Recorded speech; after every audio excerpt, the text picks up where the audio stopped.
السلام عليكم ورحمة الله وبركاته. كلانتي wanaagsan khiyaartana daawanaysa idil kiimba meel kasto aad joogtaan ku soo dhawaada mar kale iyo mid kamid ah barnaamijyada aan idinkugu talagalnay maanta oo Arbaca waa barnaamijkeennii ugu horeeyay barnaamijyada aan idin soo dayn doono taariikhdu waa 3 bisha July ama Luulyo sanadka 2024 dhowr qodob oo muhiim ah ayaan barnaamijka idinkugu soo gudbin doonaa. maraykanka iyo Taliban oo wada hadallo xasaasiya ay u socdaan. Taliban oo sheegtay haddii maraykanku doonayo muwaadiniin iyaga u dhashay oo macnaha maraykan u dhashay oo ay Taliban hayso in Taliban iyana ay doonayso in la sii daayo gacan yarihii Osama bin Laden oo ay maraykanka hayaan. haddaba maraykanku miyuu aqbali doonaa shuruudahaas? sidee wax u jiraan? goormee la qabtay gacan yaraha bin Laden waddanku u dhashay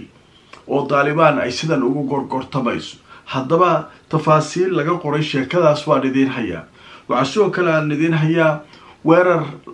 toorey ah oo ka dhacay waqooyiga Israa'iil. askari Israa'iiliya ayaa la dilay, mid kalena waa lagu dhaawacay weerarkaas. sidoo kale Israa'iiliyiintu waxay ku jawaabeen inay weerareen qoyskii iyo gurigii ninkii weerarka fuliyay ee Falastiiniga ahaa.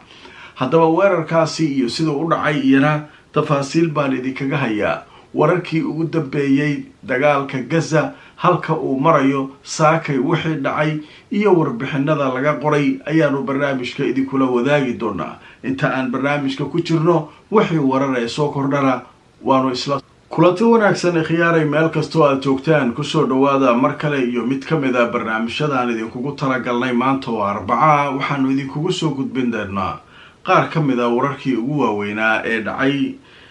saacadihii la soo dhaafay. haddaba maanta waa Arbaco, waana barnaamijkeennii ugu horeeyay oo aan idiin soo gudbinayno. qodobka ugu horeeya waxaynu ku bilaabaynaa hogaamiyayaasha ama taliyayaasha 4 guuto oo ka tirsan ciidanka Israa'iil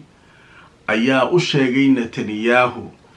ciidanka Israa'iil inay daalan yihiin, si wadida dagaalka Gazana ay aad ugu adag tahay, ayna u baahan yihiin ciidanku nasiino. waa daaladeen, askarteenu waa daashadeen, tacbaanaa nahay. fideogii shalay ilaa maantay laga hadlayay ee niman taangiye ku jira inta lasoo baxay miinooyin loo saaray lagu qarxiyay, taasaa weli dunidu ka sheekaynaysaa. waxaa la leeyahay waxaa laga yaabaa muuqaalkaas inuu wax badan ka bedelo dagaalka socda. dad badan oo aaminsanaa in ciidankan ama muqaawamada si fudud ugu soo afjari karo inay arki doonaan wixii ay ku fakarayeen wax ka duwan. xaalka askarta Israa'iil halka uu taagan yahayna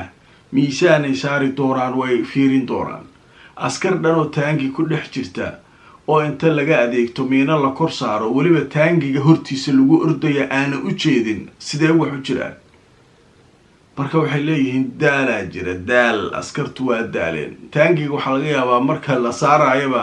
xarfaada ku jirta inay iska hurdeena laga yaabaa oo iska hurdaya. waa daaleen, daalkii ka bad meel la aadi kara male, taangiga lagama bixi karo. mararka qaar warbixino laga qoraayo haddaa aragtaa waa yaabaysaan. meeshay ku dhex saxaroonayaan, meeshay ku kaadsaayaan, kadiba bacihii iyo wixii ay ku saxaroodeen mar dambe banaanka lagu tuurayo. yab nimanka marka dhibaatadaas haysata, dagaalkii kuma faraxsana, ma rabaan amar dawlad iskaga socdaan. wax natiija oo laga sugaa ciidankaas male. marka guutooyinka ku jira Gaza 4 kamid ah oo kuwa ugu halista badan ee dagaalka ugu badan gala ayaa waxay la kulmeen taliyayaashooda Netanyahu bilowgii toddobaadkan. inkastoo maalmihii hore wararka si loo qarinay ayaa hadda waxaa leeyahay warkii waa soo shacbaxay. Netanyahu waxay adeerow dagaal hala galo ku hesha askar meesha kuma haydhin. وادالين أسكرت واتي وزير كاشان نقولها طبعا كونوا أسكري أو عصب أو عابونا لو باهيا إن لقرو أبان دوليه وطولها شنقوتا لو باهيا عيدنا إن لقرو markuu nimanku niman xaaladaas marayo waay waataan barnaamijkii ugu dambeeyay xalayto ee saddexaadna aan idinkugu sheegay 900 oo sarkaal inay shaqada ka tegayso generaalada ugu sarreeya ciidankana ay soo jeediyeen in la joojiyo xabad joojin dagaalkan xataa haddii xamaas shaqadeedii ay ka wadanayso kasta warmaxan hal mar aan ka baxnay taagin marka sheekooyinka dhibaatada haysata ciidanka Israa'iil way is soo taraysaa marka aan idin tuso warbixin laga qoray saakay wakaalada wararka ee wadanka Turkiga Anadolu waxay leedahay hogaamiyayaasha ama taliyayaasha 4 guuto oo ciidanka Israa'iil ka tirsan ee Gaza ku sugan ayaa waxay la kulmeen Netanyahu waxayna u sheegeen in ciidanka ay maamulaan oo ay taliyayaasha u yihiin ay daalan yihiin waa daaleen yiraahdeen ciidanku waa tacbaan haddaba waxay ka digeen taliyayaasha guutooyinka militariga Israa'iil ee 4 ah ee ka dagaalamaya marinka Gaza maanta oo Arbaca ah in ciidankoodu uu aad u daalay ayna markaa muuqato inaanu dagaalku sii wadi karin oo dhibaataysan yahay ciidanka ilaa 7 Oktoobar ilaa maantay ayay dagaalka ku jiraan ciidamada haddaba muddadii dagaalka uu socday 125,000 oo Falastiiniyiina ayaa waxay noqdeen kuwa shahiiday iyo kuwa dhaawacmay waxaana u badan caruur iyo haween 10,000 dad ku dhowna waa la laayahay waxa loo malaynayaa burburka guryaha inay ku hoos jiraan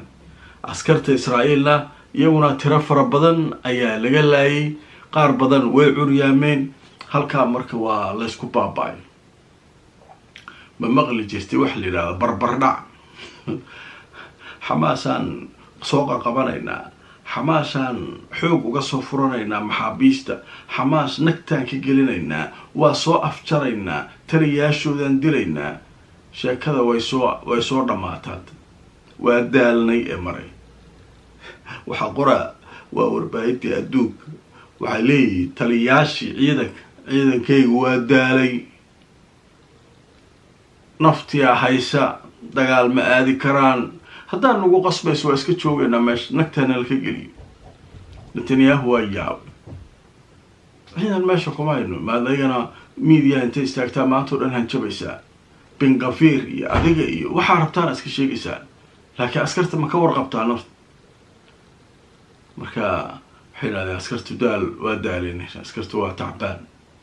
niyad ma hayda askariga cabsi ilaahay ku abuurayna waa idin sheegay dagaalka markuu bilowgiisa waxa ku yiri meesha waxa jira inkaarta dadka muslimiinta ee adduunka ay kuwan inkaarayaan wax caadi ma xaqa umada laga galay masaakiinta ay la laayeen ilaahaygi umada abuuray waa u jeedaa marka xagee marka guul iyo laga sugaa marka waxay leeyihiin khubaradu waxa kan wax xaq rabbi ka socdo waay qodobkaas isaguna halkaas aan kaga gudbaynaa wixii warar ee soo kordha waa arki doonaa waxaan u gudbaynaa Taliban iyo Mareykanka Taliban iyo Mareykanka waxa la leeyahay way wada hadlayaan macnaha hadallo aan toos ahayn Mareykan wuxuu rabaa muwaadiniin Mareykana oo Taliban ay hayso in loo sii daayay rabaa marka sheekada xiisaha leh ku jirta aan u soo qaatay idin sheegaa Mareykanku marka waxay rabaan dadkooda in loo daayo iyaguna aysan waxba dayin Taliban marka qoladii dhexdhexaadka ahayd ee isaga kala dab qaadaysay lama sheegin qolay tahay Mareykanka iyo maaragtay iyo Taliban ayaa marka waxa la yiri waxay u gudbiyeen Mareykan wuxuu rabaa inay u sii deysaan muwaadiniinta ka haysataan marka Mareykanka dadka ay rabaan in loo sii daayo waxa ku jira nin la qabtay sanadkii 2022 oo Taliban ay qabatay markii la dilay hogaamiyihii al-Qaacida Dr. Ayman al-Zawahiri ninkii la dhihi jiray markii la dilayay ayay ninka Mareykanka qabteen gudaha Afghanistan waxaa lagu soo eedeeyay ninkan inuu jaajuus weyn ahaa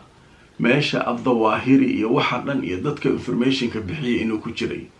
oo ragga waaweyn ee jaajuusinta Mareykanka inuu ka mid yahay oo Afghanistan soo galay oo maaka saas u sameeyay marka dilka Ayman Adhawaahiri u haystaan ninka way xareen way u xaray marka Mareykanka waxay leedahay ninka loo soo daayay dhowr jeer ay weydiiyeen qola saddexaad marka isaga kala dab qaadayso si toos ah looma oga laakiin waxa loo maleynaa Qatar iyo meelahaas maadaama iyadoo ay muddo ka dhex shaqeynayso sheekada marka nimankii Daalibaanka ahaa ninka ma badaynayeen ninka Ayman Adhawaahiri dilkiisa ku lug lahaa ma daynayeen waa lagu soo laabtay markii kale waxay yiraahdeen inaan dayna ma rabtaan ninay Mareykanka iyaguna dayn doonin ayay weydiisteen waxay yiraahdeen gacan yarihii Osama bin Laden oo hadda aan u malaynayno inuu weli Guantanamo Bay ku xiran yahay ninka gacanta noo soo galiyeen kan waa idin deynayna ninkaas marka waa Afghanistan oo dhashay gacan yarihii weynaa ee bin Laden waxaa laga baqaa odagaas hadduu yimaado waa bin Laden kale inuu noqdo laga baqaa macnaha bin Laden oo inta taagan waay Mareykan marka ninka inay iyaguna dhiibaan marwaan sheekadu marka waxa la yiri qir waay marka ninkan bin Laden la shaqeynayay waxaa la qabtay isagoo bas saaran gaari bas ah wadanka Pakistan gudihiisa magaalada la yiraahdo Lahore 2007 isagoo qof caadi iska dhigayo oo go-iisii wata ayaa qola inta soo basaastay ayaa ciidanka waxa qabtay Pakistan kadib Mareykanka u dhiibeen kadib Mareykanka Guantanamo Bay 2008 ayaa Guantanamo Bay ayaa loo gudbiyay 2008 imisa laga joogaa waa dhowr iyo 10 sano marka ninkii noocaas ahaa ayay Taliban iyaguna ku xujiyeen marka sheekadu marka aad ay u adagtaa leeyahay haddaba marka aan idin tuso warbixin cajiiba oo sheekadan laga qoray waxa leeyahay Taliban waxay Mareykanka iyo Taliban waxay doonayaan inay sameeyaan isdhaafsiisasho maxaabiis ay kala haystaan Taliban waxay doonaysaa Guantanamo dad ku jira in marka loo sii daayo haddaba warbixinta way sii socotay waxa leeyahay afayeenka xukuumadda Taliban ee wadanka Afghanistan ayaa maanta Arbacaa wuxuu sheegay in mas'uuliyiinta Mareykanku ay doonayaan in ay isdhaafsadaan maxaabiis iyaga iyo Afghanistan maxaabiista oo la kala haysto laakiin isagu wuxuu leeyahay waxaan doonaynaa dad lagu haysto Guantanamo inaynu naloo sii daayo afayeenka la yiraahdo Dhabihullah Mujahid ayaa sheegay shir jaraa'id oo uu ku qabtay Afghanistan in marka la isdhaafsado muwaadiniintu ay suuragal tahay wuxuu sheegay in Mareykanka muwaadiniintiisu isagu ay u la weyn yihiin oo dad aad ugu weyn xaqiisa ay yihiin oo uu ku dadaalayo in loo sii daayo annaguna wuxuu sheegay muwaadiniinteenu inay xaqeena iyaguna aad ugu weyn yihiin oo ay tahay in loo sii daayo marka warbixinta way sii socotay waxa laga hadlayaa in Taliban ay doonayso in la sii daayo hogaamiye sare oo ka tirsanaa Al-Qaacida oo ahaa gacan yaraha caawiyaha iyo la taliyaha Osama bin Laden oo Mareykanka gacanta ugu jira oo Afghanistan u dhashay waa kaas nimankii Taliban waa soo jeesteen kan ma rabtaan kaas keena kan haddayna rabin nagu kala wada meesha muwaadiniintiinu adigu qiimo idin la leeyihiin way idin la weyn yihiin waxa rabtaan in la idin sii daayo annagu kuweena annaguna way nala weyn yihiin waxaan u baahanahay in loo sii daayo adeer ninkiisa u maaratay u weyneyn ma jira waay marka nimankii Taliban markuu way soo jeesteen Mareykankii markuu ay yaabay wuxuu leeyahay Taliban ninkan waxay u daba socdaan 100 Afghanistaniyiin ayaa ka badan ayaa u xareysan Mareykanka wali maxaabiis u haystaan laakiin ninka soo daay markii la yiraahdo Mareykan ma baqeen waxay yiraahdeen ninkan abu meesha inta tago oo nin kale idin ku noqda sheekooyin badan oo waxa jira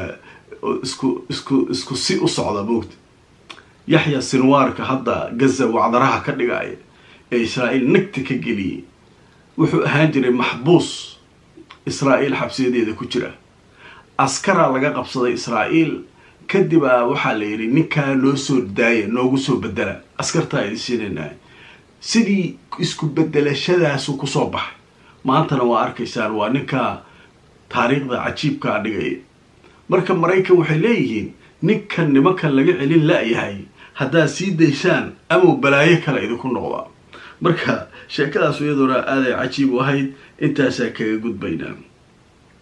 warbixin kale marka u gudbaynaa oo ku saabsan Torrey ayaa weerar Torrey ayu wuxuu ka dhacay dhinaca waqooyiga Israa'iil meel laga dukaamaysto nin Falastiini ayaa laba askari oo Israa'iiliyiin ah Torrey nagta uga geliyay warar horudhaca ayaa markii hore waxay sheegeen labadoodu inay dhaawacmeen labada askari midna xaaladiisu ay daran tahay laakiin hadda Al Jazeera waxay qoraysaa mid kamida askartii wuu dhintay kan kalena waa dhaawacay ninka Torreyda ku dhuftayna waa la aqooday ninki waa nin Arab ah laakiin dhalasho Israa'iil haysta gurigiisa iyo qoyskiisa iyo dadkiisana way aqoodeen ciidamadii isla markii weerar ay ku qaadeen gurigiisa tageen wixii qoyskiisa ahaa oo dhan la soo xiray qoysku waxay yiraahdeen maxaa dhacay maxaana loo xirayaa wiilkiina dhibaato geystay leeyahay kuwa kale ee xaafadda jooga ee waxaas ku fakaraya ay u arkaan aabihiis hooyadiis wixiisa oo dhan alla wada xirayaa gurigana ka tarbiila inta la keenaa la marinaa khalaas mar dambe suusan nin kale ugu fakarin sheekadaas marka lagu bilaabo haddaba marka aan idin tuso warbixintii ugu dambeysay laga qoray Al Jazeera waxay leedahay askari ayaa dhintay mid kalena wuu ku dhaawacmay weerar Torrey loo isticmaalay oo ka dhacay dhinaca waqooyi ee Israa'iil haddaba warbixintu way sii socotay waxay leedahay adda wararka u faafisa Israa'iil ayaa waxay sheegtay inuu dhintay mid kamid ah labadii askari ee subaxii hore dhaawaca lagu sheegay inuu midkood dhintay ayay sheegtay waxaana weerarka uu ka dhacay magaalada la yiraahdo Karam El ee ku taala Jaliilka Sare meesha la yiraahdo gobolka la yiraahdo Jaliilka Sare ee ku yaala dhinaca waqooyi ee Israa'iil haddaba warbaahinta Israa'iil ayaa waxay sheegeen markii hore labada askari inay ku dhaawacmeen weerarkaas oo midkood xaaladiisu ay khatar ahayd warbaahinta Israa'iil ayaa sidoo kale waxay sheegayaan in booliiska Israa'iil ay galeen guriga ninkii howlgalka fuliyay ee ku yaalay xaafadda la yiraahdo Karam El waxaana la sheegay tuulada gurigaasi uu ku yaalay in la dhaho Naxaf waxayna ka tirsaneed gobolka Jaliilka hoose waxaana la sheegayaa in la soo qabtay dhammaan caa'ilada ama qoyska qofkaas oo la soo wada xiray gurigana ay sheegeen Israa'iiliyiintu inay burburin doonaan waa tahay marka qodobkaas isaguna halkaas aan kaga gudbaynaa qaybta ugu dambaysa ee barnaamijka waxaynu ku faahfaahinaynaa